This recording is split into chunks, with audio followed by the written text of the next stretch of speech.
আসসালামু আলাইকুম dear viewers. বাংলাদেশের বিরুদ্ধে ভারতের সবচেয়ে বড় অস্ত্র হল ভয়। এই ভয় নামক অস্ত্রটি তারা অর্জন করেছে মনস্তাত্ত্বিক যুদ্ধের মাধ্যমে।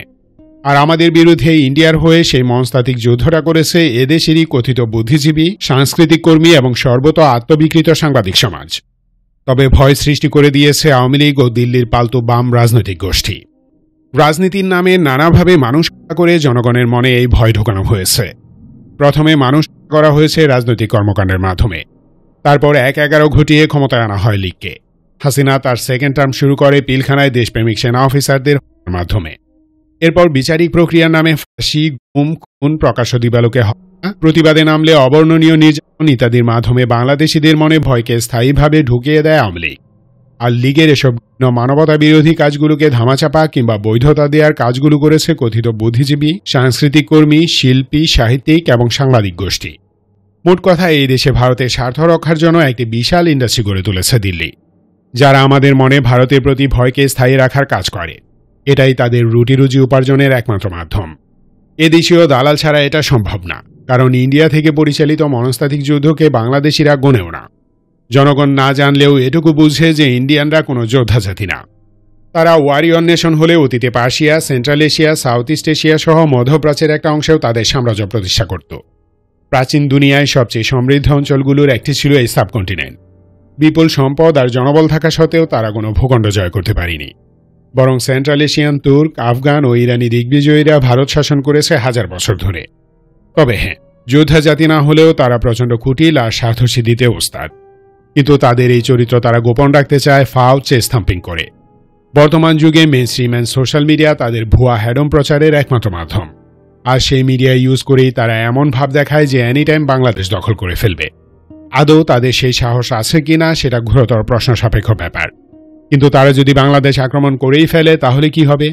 চীন ও পাকিস্তান কি বাঁচাতে আসবে? Let's see.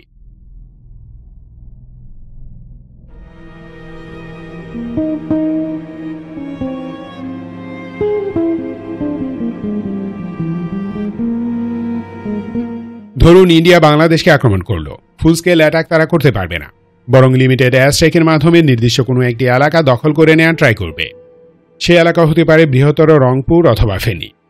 এ ধরনের ইন্ডিয়ান অ্যাটাকের মুখে টিকে থাকার জন্য পর্যাপ্ত রাজনৈতিক, সামরিক, কূটনৈতিক এবং অর্থনৈতিক সাহায্যের দরকার পড়বে।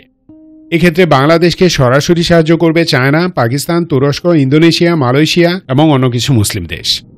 যুক্তরাষ্ট্র এবং ইউরোপিয়ান ইউনিয়ন এই চান্সে ইন্ডিয়াকে পুরোপুরি বগলতলায় ঢুকানো ট্রাই করবে। মানে বাংলাদেশে আক্রমণ করার মানে হলো সিরিয়াস ক্রাইম।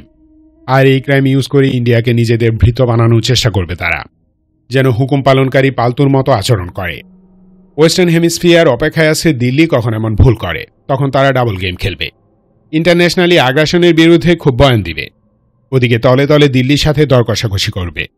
কিন্তু একই ব্যাপার স্পষ্ট, ডক্টর ইউনুস ক্ষমতায় থাকা গেলে দিল্লি এমন কিছু করবে না, কারণ পশ্চিমের সব পাওয়ারফুল ফ্যামিলির সাথে ইউনুসের খাতির অবিশ্বাস রকম গভীর।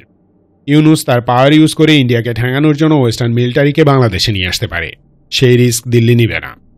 তবে চীন, পাকিস্তান, তুর্কি ইত্যাদি দেশ সব রকম সাহায্য দিবে, কারণ দিল্লি এই দেশগুলোর চিরশত্রু তালিকায় উঠে গেছে বহু আগেই। অলওয়েজ কাঠি করার কারণে এরাও চান্স পাওয়া মাত্রই ভারতকে ভরে দিতে দ্বিধা করবে না। আর বাংলাদেশ আক্রমণ হবে পারফেক্ট অজুহাত। তাছাড়া দক্ষিণ এশিয়ায় চীনের অর্থনৈতিক আধিপত্যের অন্যতম প্রধান একটি ফিল্ড হচ্ছে বাংলাদেশ। 18 কোটি মানুষের 55%ই তরুণ।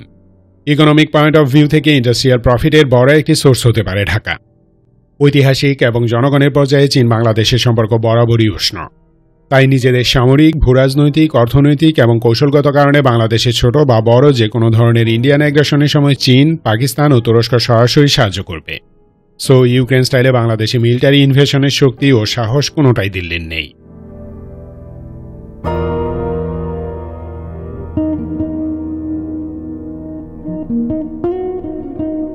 ভারত বাংলাদেশ আক্রমণ করবে না, তাহলে সীমান্তের কাছে নতুন করে সেনাঘাঁটি নির্মাণ করল কেন? Well, very legit and critical question. মিলেনিয়ামের প্রথম দশক শেষ হবার সাথে সাথে ইন্ডিয়া টের পায় দক্ষিণ এশিয়ার মানচিত্র পরিবর্তন হবে। একটি বা দুটি নতুন রাষ্ট্রের জন্ম হবে। ইন্ডিয়া পাকিস্তানের নিউক্লিয়ার ডুয়েল এবং চীনের অপ্রতিরোধ উত্থান ঠেকাতে বিশ্বের এই অংশে একটি 100% অনুগত রাষ্ট্র দরকার। মিয়ানমারকে টার্গেট করা হয়েছিল, কিন্তু দেশটির উগ্র সামরিক বাহিনীর কারণে ঝামেলা হয়ে যায়।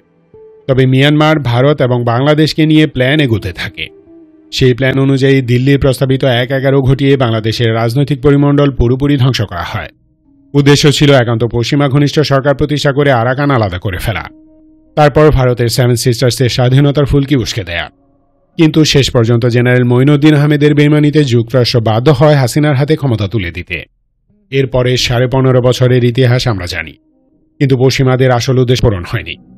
যাই হোক, ভারত ও মিয়ানমারের জো উপজাতিদের নিয়ে একটি আলাদা রাষ্ট্র কায়েমের ইচ্ছা আছে তাদের। সেই রাষ্ট্রের ডিরেক্ট সি অ্যাক্সেস হবে আরাকান হয়ে, আর বাংলাদেশ হবে এই ঘটনার অনুঘটক।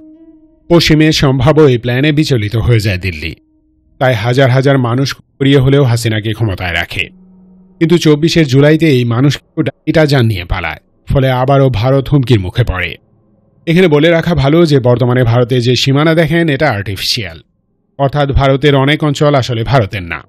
কাশ্মীর, গোয়া, হায়দ্রাবাদ, জুনাগড়, পশ্চিমবঙ্গ এবং পুরো সেভেন সিস্টার শুরু থেকে স্বাধীন রাজ্য ছিল, কিন্তু 47-এ দেশভাগের সময় কলোনিয়াল ব্রিটিশরা বেইমানি করে এসব অঞ্চল দিল্লির অধীনে দিয়ে যায়, আর সংঘাতের শুরু এখানেই। তবে দিল্লিও জানে সুযোগ পেলে এসব এলাকা স্বাধীন হয়ে যাবে, তাই এই প্রদেশগুলোতে চূড়ান্ত নৃশংসতা ক্ষমতার মাধ্যমে স্বাধীনতার আন্দোলন দমন করার চেষ্টা করেছে দিল্লি, এখনও করছে।